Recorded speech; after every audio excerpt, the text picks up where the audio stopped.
Hi, this is RN Bhaskar from BKBB, an acronym for Bhaskar Ki Business Batein. This is our second episode. Conventionally, we brought to you policy analysis, corporate stories, and occasionally a conversation. And just yesterday, we began a chapter where we talk about news, or rather the news behind the news. Because behind every news, there's some history, there's something to be talked about, and we do that. And yes, please click the subscribe button. Please click the like button. Your likes tell us what the content should be for subsequent issues that we have. And we have, first of all, I have my two co-anchors. One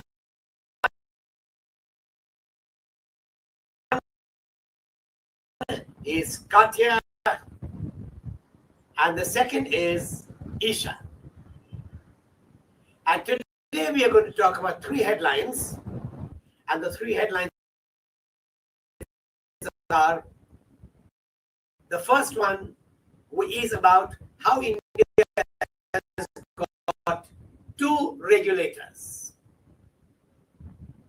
The second one is about Amit Shah's remarks about the dairy sector.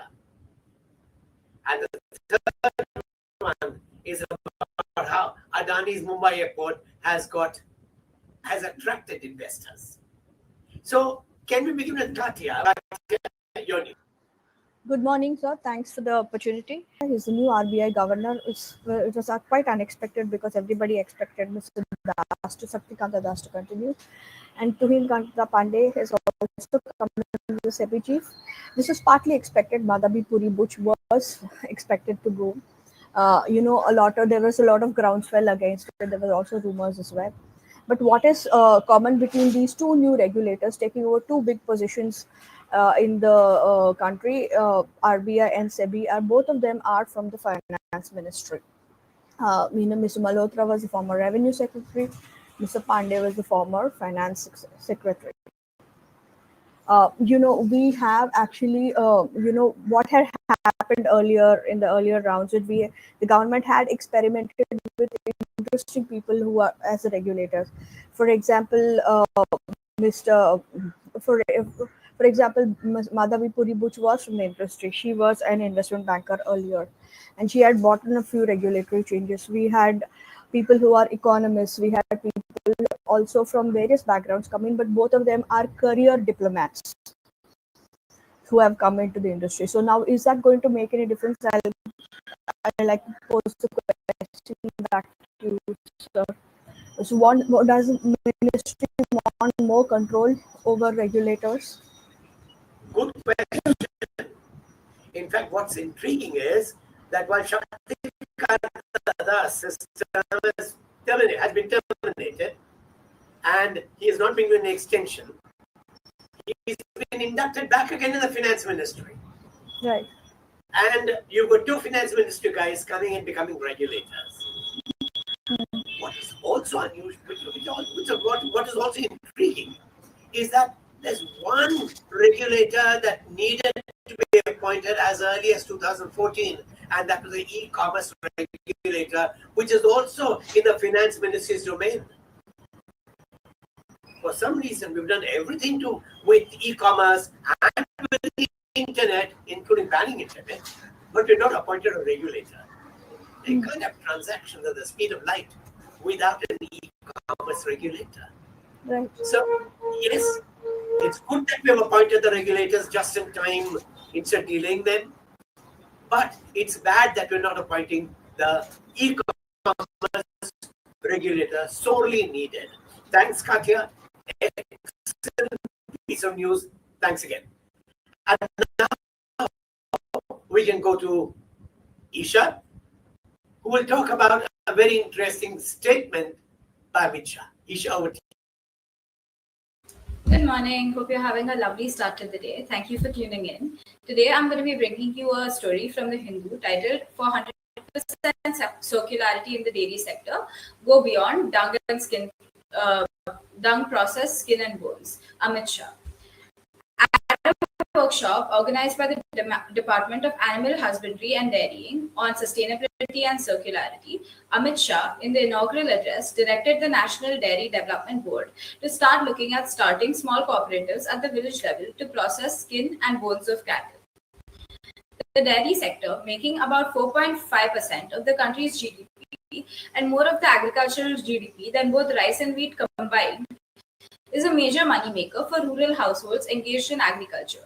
Therefore, cattle byproducts like milk, biogas, dung, and skin present a lucrative solution for the development of rural economies and employment, in turn controlling the migration into overcrowded cities. The Union Home and Corporation Minister Amit Shah states that circularity in the sector should extend beyond processing dung to include skin and bones of the cattle. He believes that these byproducts should not enter the unorganized sector, but instead small cooperatives can be set up that have the machinery to process skin and sell it to leather companies, earning a profit for the farmers. Shah wants to localize the cattle byproduct processing and set up a farm-to-factory value chain within rural economies to uplift marginalized farmers. He believes that the cooperative model will allow us to put the people first and realize the principle of profit for people. Mr. Shah added that 100% circularity should be the aim of cooperatives, a goal that is fundamentally unattainable considering the bans on cow slaughter within major milk-producing states like Maharashtra and Gujarat and the terror generated by Gaurakshaks. I'd love to hear your thoughts on this story. That's all from my side. Thank you. Thank you very much, Isha. Very interesting piece of news for several reasons. Amit Shah, who's also the Minister for Cooperatives, wants all dairy-related products to be sold through cooperatives,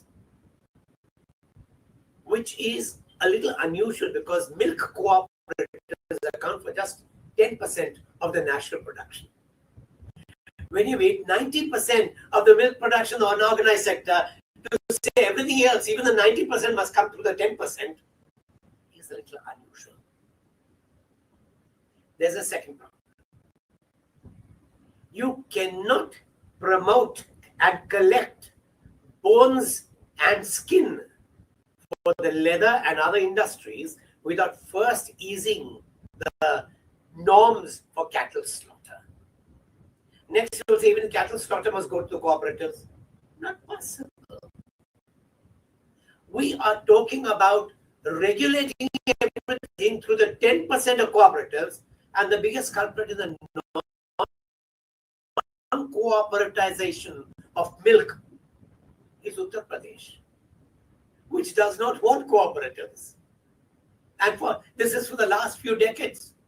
When Kurian was alive, he did start a couple of cooperatives, but as soon as he demitted office, those cooperatives were shut down. So, Amit Shah's suggestions are good.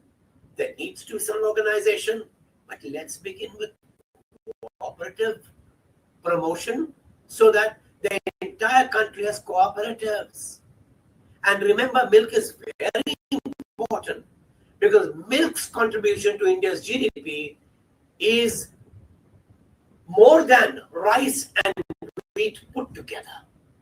It's almost 5.5%, maybe 6%. So with milk occupying such an important place, you need a special policy for milk, for cattle slaughter, and allowing agencies outside the cooperative sector also to collect bones and skins. This suggestion may not work. Okay. So listening to responses, let me talk about one news item that I forgot. And that is from the Economic Times. It is about how almost every large investor wants to invest in Adani's airport in Bombay. 7 reasons for that. First, Bombay is the biggest hub for traffic, international traffic. Second, The new airport is likely to take more traffic than the earlier two airports in Bombay. And 3, infrastructure is a very attractive source of investment provided it is run properly, because it generates returns for 30, 40 years. And that is almost every big investor wants to have a small piece of infrastructural investment, because it's safe if it's well run, it is profitable if it's well run, and it gives you long-term results again if it's well run. And Adani has a track record of making sure that all his projects are profitable. None of them has defaulted on any bank loans. And that, in a way, finishes a news cycle for today. We will now go to the responses that we've got on the screen, and we'll look at it. And the first question has started popping up.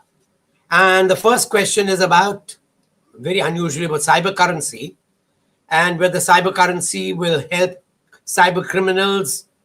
Well, and that's in the background, because there's a regulator for the Reserve Bank of India. Let me mention one thing. The Reserve Bank was always against cyber currency. It's a finance ministry that kept on postponing any legislation against cyber currency. The finance ministry said, let's wait and watch. But now with Trump pushing cyber currency as an asset class, even trying to create a security status for cyber currency, looks like the government of India may not ban cyber currency. Whether it'll have the right regulations in place, I do not know. Let's see what happens. Okay. But it is common knowledge that almost every politician who wants to take his money overseas, industrialists who want to take the money overseas, use cyber currency, because it's the only method by which the US cannot track the movement of currency. So yes, it has relevance. Yes, it's popular. Whether it's safe, whether it's an asset class, is an issue which we'll discuss later. Okay, there's a second question that's coming. And that is, will US investigations into the Adani group hurt the group? I don't think so. Much of these investigations were inspired. And the Hindenburg was clearly a person with an agenda who first invested, then announced the results, and then tried to short sell. And similarly, the US was trying to muscle in on India, trying to force India to stop looking at China. So, but now I think things will ease.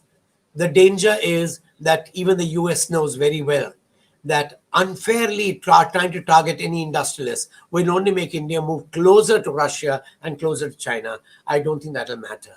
And ultimately, the best infrastructure player in India today is the Adani Group. Highly profitable, highly successful, and has been growing year after year after year. You cannot dismiss that. Okay.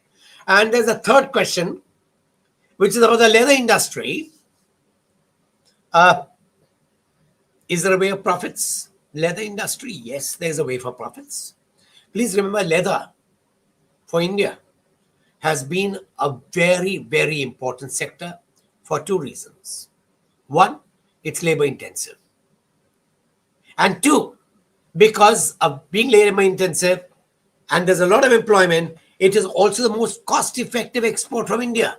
So it's one of the largest export items for India with a high value added.